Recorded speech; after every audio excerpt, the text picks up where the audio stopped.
Last Thursday night was when everything flipped upside down for me. I came home, just like any other day, only to find my wife at the dining table, surrounded by what looked like the aftermath of a boardroom meeting. There were charts scattered everywhere, stacks of printed papers, and her laptop was open to a PowerPoint slide that actually read, Relationship Performance Review. She glanced up at me with this no-nonsense look, the kind you'd expect from an HR rep about to let someone go. "We need to talk," she said, motioning for me to take the seat across from her, almost like I was about to be interviewed for a job in my own living room. I sat down, honestly intrigued by whatever wild plan she'd come up with this time. She's always had a flair for the dramatic, but this was on another level, like she'd been plotting it for weeks. She cleared her throat and, reading straight from her notes, started off with, "After a thorough review and analysis, I've concluded that our marriage is in need of immediate corrective action. Effective right now, you're on relationship probation." I leaned back, trying to wrap my head around what she'd just said. Relationship probation? Was that even a thing? She gave me a firm nod and turned to the next page in her folder. "Yep," she said, "all business. I've kept track of multiple performance issues over the last few months, and since regular communication hasn't worked, I'm rolling out a structured 90-day improvement plan." The whole thing hit me like a ton of bricks. My wife of 6 years was treating our marriage like a failing employee review. She had graphs pointing out where I was falling short, complete with detailed paragraphs and even some stats. Performance issues? I managed to ask, keeping my cool even though I was honestly amazed at her nerve. She didn't miss a beat and launched into her speech. "You've been coming home late without letting me know, you barely participate in planning things around the house, you're not really present at social events with my friends, and lately, you've been putting your own hobbies ahead of our relationship." She rattled off each item with the precision of a corporate consultant, complete with dates, times, and specific examples. According to her, I was failing as a husband, and she had the data to prove it. She kept going. "During this probation, there will be regular check-ins, performance tracking, and clear goals you'll need to meet," she said, sliding a thick packet across the table. "Whether or not we stay together depends on how well you stick to these guidelines." I picked up the stack of papers, 12 pages, front and back. It was a full-blown manual on how to be her husband, complete with rules, expectations, and a grading system. "Alternative solutions?" I asked, flipping through the pages and trying not to laugh at how official it all looked. She answered without missing a beat, "If you don't hit the improvement targets, we'll have to consider separation, just like a company would with an underperforming employee." She said it so matter-of-factly, like she was talking about missing a sales quota. The whole thing was so meticulously planned, so over the top, that I almost had to respect the effort, even though I was pretty stunned by what she'd actually done. She'd turned our marriage into a corporate review, complete with improvement plans and the threat of termination. I set the packet down and looked at her, trying to figure out if she was joking. But she was dead serious. This wasn't some prank or a heated outburst, she honestly believed she could put me on probation in my own marriage. "When did you put all this together?" I asked, still in disbelief. She straightened up and said, almost proudly, "I've been working on it for 3 weeks. I wanted to make sure it was thorough and fair." 3 weeks. She'd spent nearly a month building a system to manage me like I was some kind of slacker at work, and she was actually proud of it. The amount of planning and, honestly, manipulation it took to dream up this whole thing was just mind-blowing. That I got up slowly, taking one last look at the whole setup she'd put together. There were charts tracking my so-called relationship KPIs, spreadsheets logging my engagement scores, and even a formal timeline for how I was supposed to improve. I kept my voice steady and said, "You know, this is actually pretty impressive. You really covered all the bases." She beamed at me, clearly happy I was recognizing her effort. "I figured you'd appreciate a little structure. We can kick things off first thing tomorrow," she said, sounding like she was onboarding a new employee. I just nodded, already running through all the possible outcomes in my head. She'd just laid her cards on the table, showing me exactly how she saw our marriage and what she expected from me. More than that, She'd basically handed me a playbook of her own rules and strategies. "I'll need tonight to really go through all this," I told her, picking up the thick manual. "This kind of thing deserves a careful read." She looked pretty satisfied, probably thinking she'd just taken control of the whole situation. But what she didn't realize was that she'd just given me everything I needed to flip the script.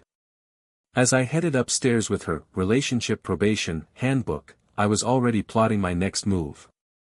If she wanted to run our marriage like a corporate performance review, I'd show her what a real management system looked like. The next morning, I came downstairs to find her waiting in the kitchen, coffee in hand, and what looked like an orientation packet sitting on the counter. She'd actually put together a welcome kit for my first official day on relationship probation. "Morning," she chirped, acting like this was just another Tuesday. "I've got your daily requirements and tracking sheets ready to go." I poured myself a cup of coffee and sat down to check out her latest masterpiece. Inside the packet, there was a full schedule, daily reporting forms, and something she called a relationship success metrics dashboard. She pointed to the schedule and said, "Your check-in time is 6 p.m. sharp. No exceptions. I'll need a complete rundown of your day, who you talked to, what you did, the whole 9 yards." Then she handed me a form that honestly looked like something you'd fill out for a parole officer, a daily activity log, a mood tracker, and a spot where I was supposed to rate my own relationship contribution, on a scale from 1 to 10. She wasn't done. "There's also a spending approval process," she said, flipping to another page. "Any purchase over $50 needs to be cleared ahead of time. I made a simple request form you can email me." I looked over the form. She'd actually built a requisition system for my own money, with fields for justifying the purchase and a whole approval workflow. "Communication guidelines are on page 7, she added, clearly loving her new role as relationship manager. "There are rules for how quickly you need to respond to texts and calls, what topics are appropriate, and even standards for how good our conversations should be." According to her, I had a maximum of 15 minutes to reply to any message from her, no matter what I was doing. If I missed the window, I'd rack up performance demerits. She pulled out a laminated chart and explained, "Here's how the point system works. Good behavior earns you points, bad behavior costs you points. Your weekly score decides your relationship status and what privileges you get." Privileges. She'd actually set up a system where I could win or lose basic things in my own marriage, like picking what to watch on TV, choosing where we eat, or even hanging out with my friends, all based on my performance score. I looked at her and asked, "So what happens if I just don't play along with this system?" I was honestly curious how far she'd thought this through. She met my eyes and said, dead serious, "If you don't comply, that's automatic grounds for ending the relationship. This program isn't optional." The sheer boldness of it all was honestly something to behold. That she'd gone ahead and decided, all on her own, that our entire marriage was now going to run according to her management playbook, and apparently, I didn't even get a say in the matter. "I've also set up weekly performance reviews," she announced, pulling out a calendar that was peppered with bright red appointments. "Every Sunday at 10 a.m. We'll go over your progress, talk about where you can improve, and tweak your targets if needed." She'd blocked off a full 2 hours every Sunday for what she called relationship optimization sessions. The calendar showed these meetings locked in for the whole 90-day probation stretch. "If you have any questions about the program, you can submit them in writing," she added, "but please check the FAQ section first so we don't waste time on repeat questions." She wasn't kidding. She'd actually put together a frequently asked questions document for her relationship management system. It was 23 pages long, packed with every possible concern she thought I might have, along with her canned answers. "One last thing," she said, pulling out what looked suspiciously like a contract. "I'll need your signature to confirm you've received all these materials and that you agree to the program terms." She wanted me to sign off on being managed like an employee in my own marriage. The contract spelled out performance standards, disciplinary steps, and even the grounds for termination. I took my time reading through the whole thing while she watched, waiting for me to sign. She'd covered everything: penalties for being late, rules for communication slip-ups, demerits for not being enthusiastic enough, and even something called relationship attitude violations. This is incredibly thorough, I said, setting the contract down without signing it. You really thought of every angle. She lit up, proud as could be. I wanted to make sure everything was clear and there wouldn't be any confusion. Structure is the key to success. I looked at the mountain of forms, charts, and tracking tools she'd created, all designed to monitor and control every move I made. She'd turned our marriage into a full-blown corporate compliance program, with herself as the boss and me as the employee. I have to say, I'm impressed by the level of detail, I told her honestly. This must have taken a ton of time and effort. 3 weeks of hard work, she said, nodding. But you know, marriage is an investment. It takes planning and strategy to make it work. She stood there, proud of her accomplishment, completely unaware of what she'd just revealed about herself. She'd shown me exactly who she was, in the most detailed way possible. I'll need a little time to process all this, I said, gathering up the stack of materials. It's a lot to take in. She looked satisfied. Take your time, but remember, the program starts today. Your first daily report is due at 6 p.m. sharp. I nodded and headed upstairs, arms full of her relationship management system. She'd given me more than just a list of rules, she'd handed me a complete map of her controlling mindset and all the ways she planned to keep me in line. As I spread her paperwork out across my desk, I couldn't help but be amazed at the elaborate trap she'd built. The thing was, she'd just handed the blueprints to someone who actually knew how to run a system better than she did. When Monday rolled around, I decided to play her game to the letter. If she wanted corporate-level compliance, I'd give her performance that would put Fortune 500 companies to shame. At exactly 5:58 p.m., I knocked on the door to our own living room, where she'd set up what she called her management station. She looked a little caught off guard that I was 2 minutes early. Good evening, I said, keeping it formal, and handed over my perfectly completed daily report. I'm here for my scheduled check-in. She took the form and started reading through it, and I watched as her face shifted from pleased to downright puzzled the further she got. You tracked every 15 minutes of your day? She asked, her eyes darting over the timeline I'd put together.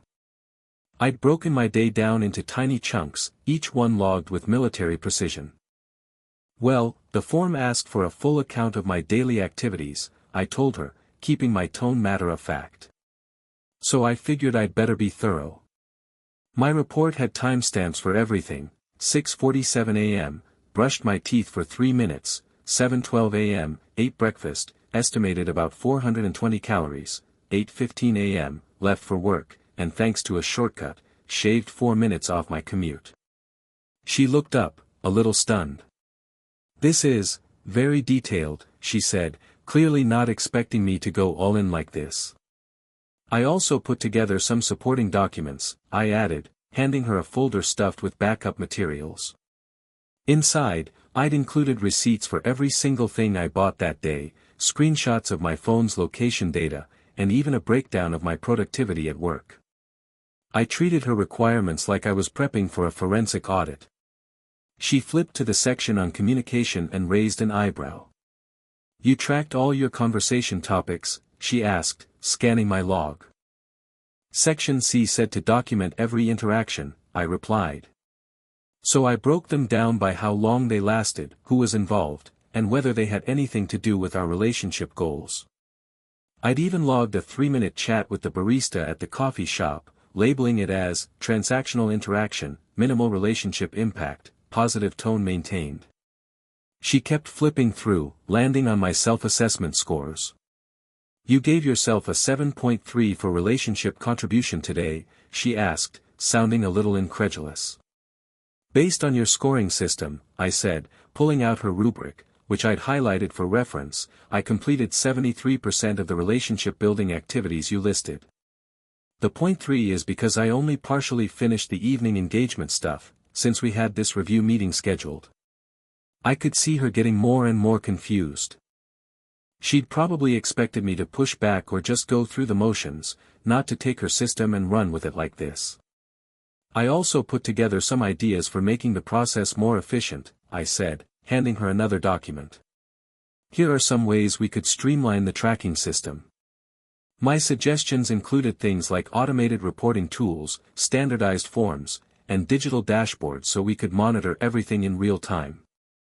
I'd basically drawn up a proposal to upgrade her whole relationship management system.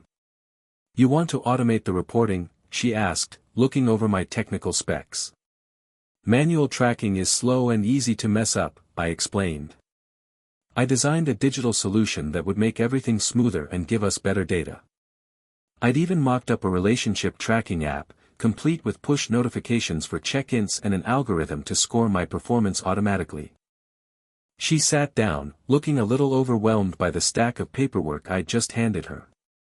This is a lot, she finally said. I just shrugged. Excellence is all about the details, I told her. I'm committed to not just meeting your expectations, but blowing them out of the water.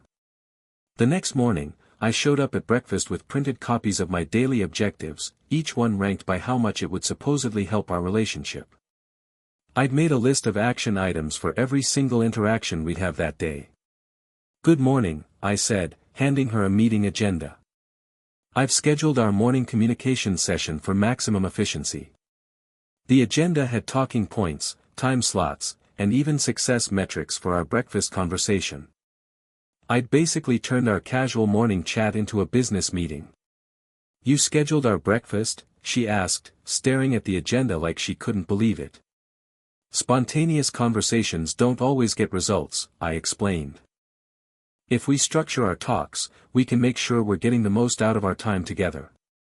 I'd even prepped a list of conversation starters, sorted by how likely they were to spark emotional engagement and keep things on track that I didn't leave anything out, not even the small talk about the weather. I'd analyzed every casual topic for its potential to build our relationship, just like her system demanded.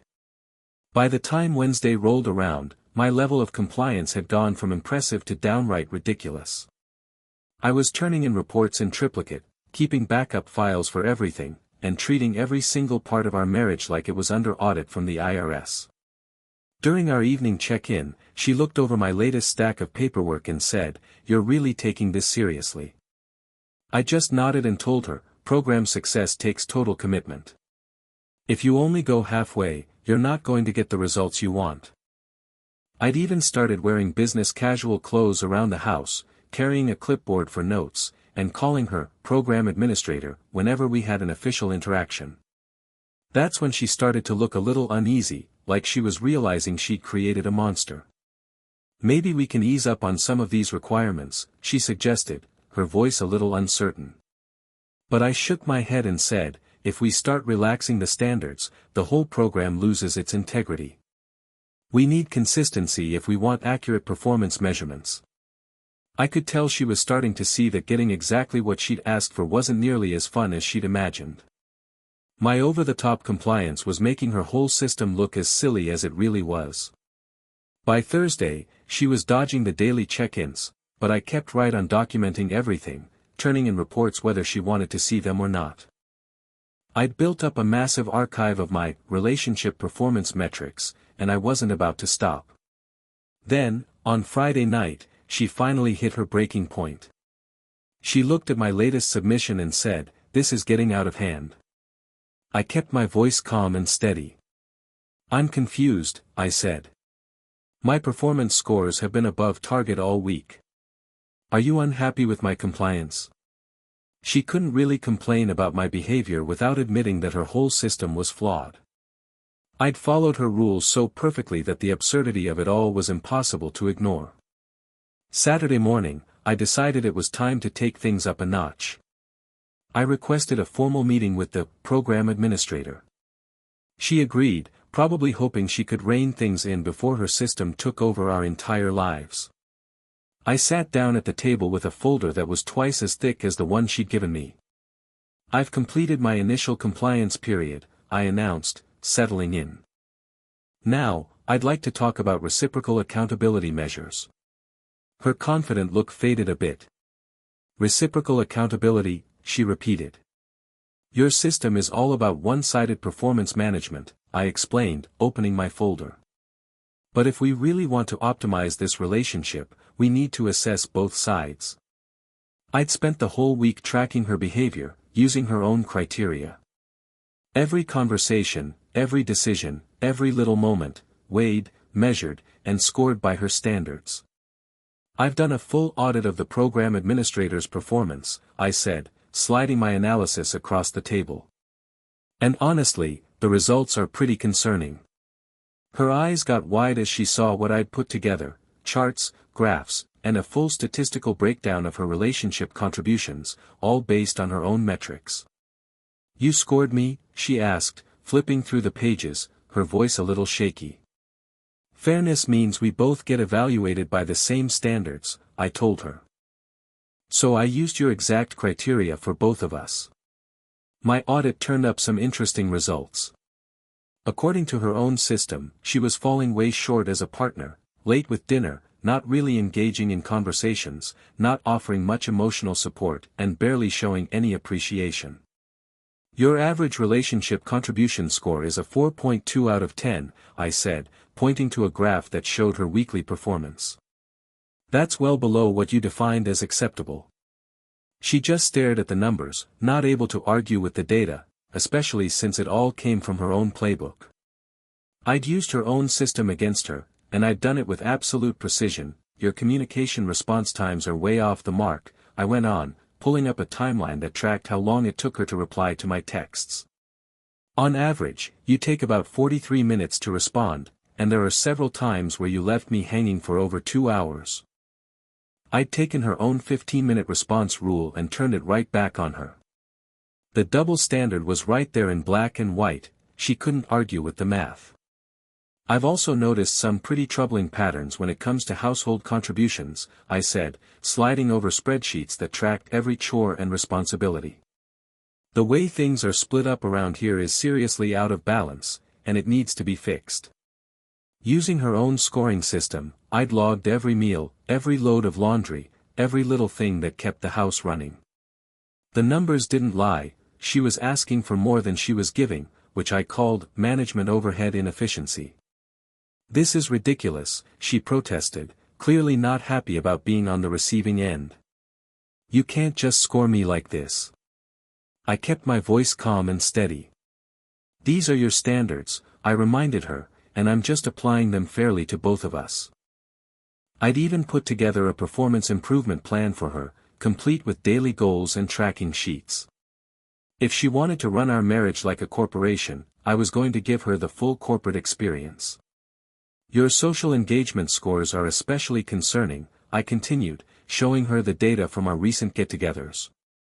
"You barely interacted with my work friends, hardly joined in on conversations about my interests, and you didn't show much enthusiasm at my family events." Every complaint she'd ever thrown at me was now coming right back at her, backed up by hard evidence. Her own system had become the judge, the jury, and the executioner. "I've put together a 90-day improvement program for you, too," I announced, pulling out another thick packet. "Reciprocal probation is the only way to make this fair and balanced." Her program was a mirror image of mine: daily reports, spending approvals, communication rules, and weekly performance reviews, all focused on the areas where she'd come up short. "You can't put me on probation," she said, her voice getting louder.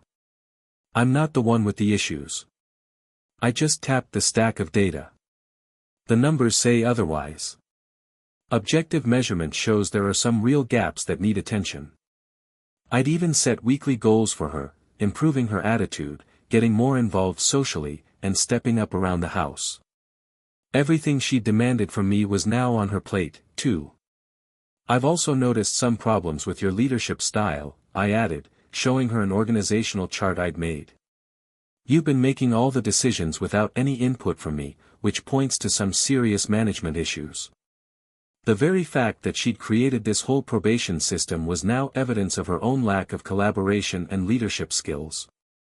"This is insane," she said, pushing the papers away. "You're turning our marriage into some kind of competition." I shook my head. "I'm just following your methodology. If we're going to optimize this relationship, the standards have to be the same for both of us. She was stuck. If she rejected my audit, she'd have to admit her system was broken. If she accepted it, she'd have to play by the same rules she'd set for me. I need some time to look this over, she finally said, clearly overwhelmed by having her own tactics turned against her. Take all the time you need, I replied. But just so you know, your reciprocal probation starts Monday morning. Your first daily report is due at 6 p.m. sharp. I'd taken her corporate relationship model and turned it into a two-way street. She'd made the rules, set the standards, and now she was going to be held to them, too. I've put together your orientation materials, I said, handing her a welcome packet that was a perfect copy of the one she'd given me. Take your time going through the guidelines. Just remember, non-compliance isn't optional. She just sat there, staring at her own system now turned back on her, finally realizing the trap she'd set for me had become her own cage. If you have any questions about your program, you can submit them in writing, I added, standing up to leave. But please check the FAQ first so we don't waste time on repeat questions. I walked away, leaving her alone with a mountain of paperwork, her own failures, measured by her own rules, managed by her own system.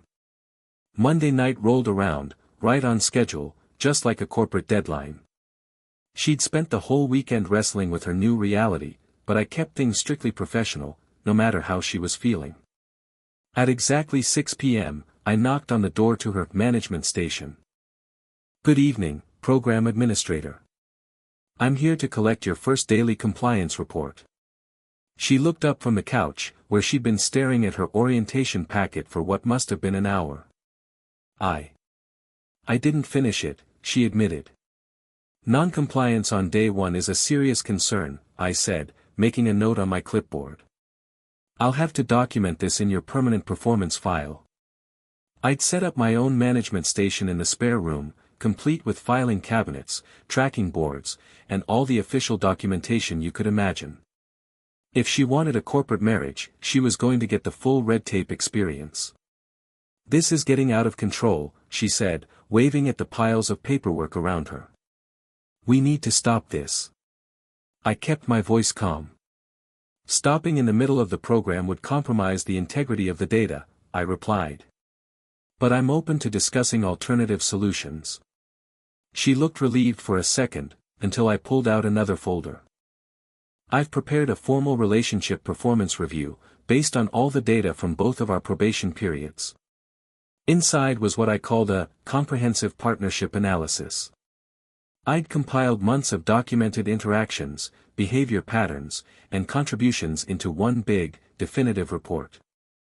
After a thorough review of all the available data, I began, reading from my summary, I've concluded that this relationship needs either a complete overhaul or termination. She sat up straighter, realizing this wasn't just about tweaking her system anymore. This was about something much bigger. I've found systemic issues that can't be fixed with more performance improvement plans, I continued, showing her charts that tracked our relationship satisfaction over time. The numbers didn't lie, there were more and more control issues, less and less respect, and at the core, our values just didn't line up anymore. The data made it clear, things were falling apart. Your use of one-sided control shows you're not interested in a real partnership, I said, laying out organizational charts that compared healthy relationships to authoritarian management styles. She'd built a dictatorship and called it marriage improvement, but my documentation made it impossible to deny what was really going on. I'm officially putting our partnership under review, I announced, handing her a document that looked like it came straight from HR. Over the next 30 days, we'll be conducting a full evaluation. The review notice spelled out the investigation process, the criteria, and what could happen next. I'd basically put our whole marriage under a corporate-style performance review, and this time, it was both of us on the line. You can't review our marriage like it's some kind of business project, she protested, but I could tell her heart wasn't really in it anymore. I just shrugged and said, you're the one who set the precedent for running our relationship like a system. I'm just holding us both to professional standards. My review covered everything: trust, respect, how well we made decisions together, and even long-term compatibility forecasts. Every part of our relationship was going to be measured and put under the microscope. I've also set up individual consultation sessions, I continued, handing her a calendar filled with scheduled appointments.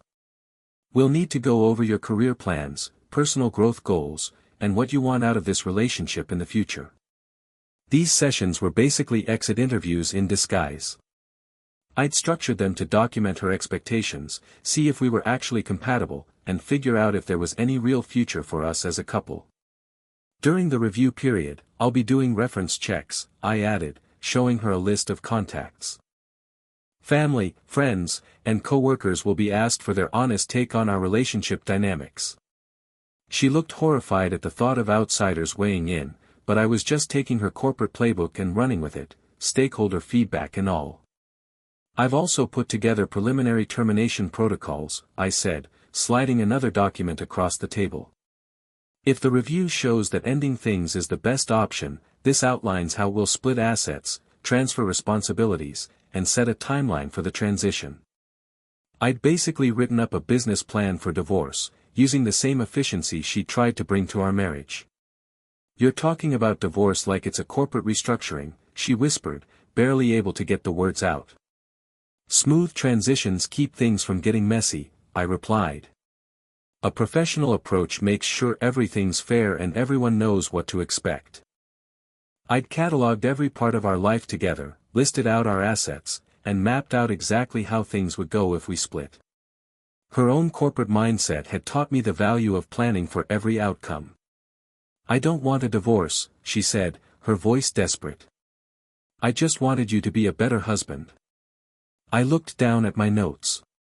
Your idea of improvement meant I had to change who I am and give up my independence, I told her. The data shows we have fundamental differences in how we see a partnership. She hadn't wanted an equal, she'd wanted someone to manage, not someone to share a life with. My documentation made that painfully clear. We can fix this, she pleaded. We can just go back to how things were. I shook my head. How things were is what made you start this whole probation thing in the first place. You've shown that the usual way of doing things isn't good enough for you. Her own actions had brought us here, and all the paperwork she'd demanded was now proof of just how controlling and manipulative she'd become. Our first formal review session is scheduled for Thursday at 7 p.m., I said, gathering up my materials. Please have your answers ready for the questions in section 12 of your consultation packet. She sat there, clutching the official review notice, finally realizing that her corporate experiment had spiraled way beyond her control. The 30-day evaluation starts tomorrow, I added as I left the room. I'd suggest you look over the assessment criteria carefully. If you want a future here, you'll need to show some real improvement in how we work together as partners. I left her with the stack of review materials, knowing she'd finally figured out that playing corporate games with someone who actually understood systems was a recipe for disaster. 30 days later, I found myself sitting across from her at our dining table, the same spot where this whole relationship probation saga had started. Now, instead of her charts and PowerPoints, it was my final review paperwork spread out between us. I took a deep breath and began, reading from the assessment I'd carefully prepared. After a thorough review of all the data, I said, I've come to a clear decision about whether this partnership can work. She'd spent the last month scrambling to boost her scores, turning in daily reports, trying to show she could be a good partner, doing everything she could to prove her worth. The irony of it all wasn't lost on either of us. You did show some improvement during the evaluation period, I continued, flipping through my charts, but the big issues between us are still there. We just aren't compatible in the ways that matter. The 30-day review had captured everything, her attempts to manipulate the process, her refusal to accept being treated as an equal, and her ongoing belief that she deserved special treatment while holding me to impossible standards. I'm officially ending this relationship, effective immediately, I said, sliding a formal-looking document across the table. This is your official notice of partnership dissolution. She went pale as she read the termination letter. I'd written it in the same stiff, corporate language she'd used for my probation, complete with performance justifications and a timeline for the transition. You can't be serious, she whispered, but the mountain of documentation between us made it clear I absolutely was. The decision to terminate is based on irreconcilable differences in management philosophy and a fundamental mismatch in how we approach partnership, I explained, pointing to the relevant sections in my analysis. I'd put together a full case study of where things went wrong, showing exactly how her need for control had chipped away at trust, respect, and any hope of working together as equals. The evidence was all there, laid out in black and white. I've also put together a complete transition plan, I said, pulling out another folder. It covers how we'll split up assets, transfer responsibilities, and handle the logistics of ending things. The plan was fair and thorough, but it was also cold: bank accounts, furniture, chores, even who'd get which nights with the dog, all sorted out with the same efficiency she'd once demanded. She just stared at the paperwork, looking lost. I don't understand, she said. We can fix this. We could go to counseling. I shook my head. Counseling only works if both people are willing to own up to their part in the problem. You've spent this whole time blaming me for everything, never once admitting you might be part of the issue. That doesn't give us much hope for therapy. I documented every time she dodged responsibility or tried to shift the blame. Every conversation, every attempt to talk things through, she'd either deflected or downplayed her role in what had gone wrong.